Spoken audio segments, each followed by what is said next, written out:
Madam delivery thanks అండి. Delivery delivery delivery delivery delivery delivery అమ్మో అమ్మో నా కొడుకు సంపాదన అంతా దీని సోకులకే తగిలేస్తుంది. ఎన్ని ఆర్డర్లు వస్తున్నాయో చూడు.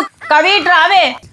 ఏంటత్తమ్మా చెప్పండి. ఆర్డర్లన్నీ ఏంటే నా కొడుకు సొమ్మంతా తగిలేస్తున్నావు. ఇన్ని ఆర్డర్ల నా కొడుకుని ఆర్పేస్తున్నావు. 4 రాళ్ళు కూడా వెనకాల వేసుకొని ఇస్తలేవు. అత్తమ్మా అది కాదత్తమ్మా.